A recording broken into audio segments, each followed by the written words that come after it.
Okay.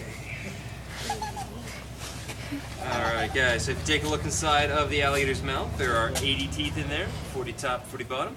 And the cool thing about those teeth is they can snap them off and grow them back. And they have that ability of breaking teeth off and replacing them mainly because of how hard they bite. You see, a large alligator can bite down with an entire ton of force, like literally 2,000 pounds per square inch inside of his mouth. So if you hit something solid, they'll snap the teeth off and grow them right back.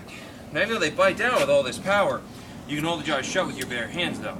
All their force is in closing their mouth, not in opening it, which essentially saves my butt in here all day long, really. I mean, I wouldn't have a job wasn't for that fast. Well, the show should be a whole lot shorter. Sense of humor today? Oh, I try. Anyways, now we have all these alligators in here because they're nuisance gators, so they're the ones that showed up in someone's backyard and ate Fluffy or got the swimming pool. So when an alligator causes a problem like this, a trapper from the county will go out and capture the alligator and then unfortunately kill him. Okay, nuisance gators are caught and killed. That's why I let you folks know that we don't get a lot of nuisance gators here, but we do get a lot of nuisance people. And I want to make sure nobody here is one of those. And by that I mean people who feed them. Once you feed a gator, they will learn to associate humans with food, in which case they do become dangerous, and that's where we usually get alligator attacks from. Now, the way that we actually get our gators is we do these shows, and if you all enjoy the show, and that's why the tip jar is around the enclosure for. And the money from the tips is what we use to buy our alligators off the trapper, thereby saving their lives, which you appreciate, right? It's a show on. Okay. Yes. Now, the Seminole Indians would go out and capture an alligator like this. And once they caught him, they tied a rope around the jaw so they couldn't bite, and then they'd bring it back to their camp alive. If they were alone, the way they tied this rope is by holding the jaws shut between their chin and their chest, called bulldog. Okay, so I'm going to demonstrate this right now. If you guys want to get a photo, it looks best when my arms are out like this, or if there's a spray of blood. Alright. Ow. Like so. They would then take out that rope and tie it up around the jaws and have a caught inside gator. So that's how they'd actually go about doing that. Now if we look at the back of an alligator, they have those large bumps and ridges all on their back side. Each of those is made of solid bone. That's what we call osteoderms, which means bone skin in Latin. Look at my bracelet, that's what it's made out of. Are these solid bone plates from the back that act like armor.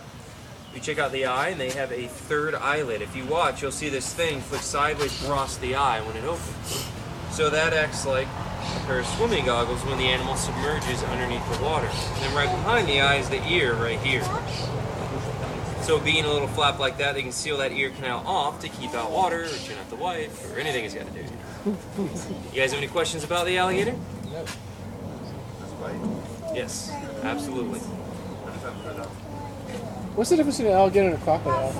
Well, more than you have time for, to tell the truth. But there's 23 different species of crocodilians throughout the world. You got 2 kinds of alligators, like 15 kinds of crocodiles. Then you have like 8 different kinds of caiman. Then you have gharials and false gharials. It's an extremely complicated thing. Do they both live in Florida? We have American alligators and American crocodiles in Florida. If you look at them, gators are black, crocs are kind of sandy color, gators have a round broad snout, crocs have a narrow pointed snout. That's what people like to hear.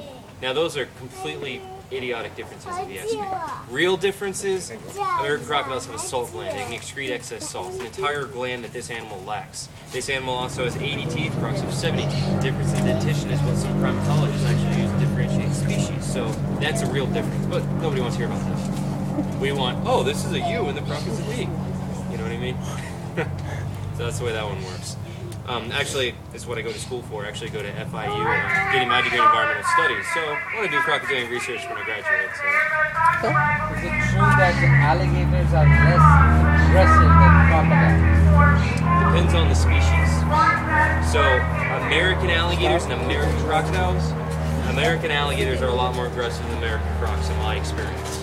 And I've dealt with quite a few of both of them, and the gators are much more aggressive. But if you compare an American alligator to a saltwater crocodile in Australia, those are way more aggressive. It depends. Let me go and show you guys the last trick I'm going to do, what we call a face-off, and we call this one a face-off because if you mess up, your face comes off, so good trick. Now remember that first one's used to tie a rope around the jaws, while this one's only used to try and impress tourists and make tip money, so let me get this thing to hold still. Why isn't he fighting back harder? That was pretty hard, if you ask me. He's winded. I can guarantee you, I don't think you guys would have been able to keep that under control. It's not that I'm overpowering them, it's that I know what I'm doing with them. Okay? Why is it? Let's show them.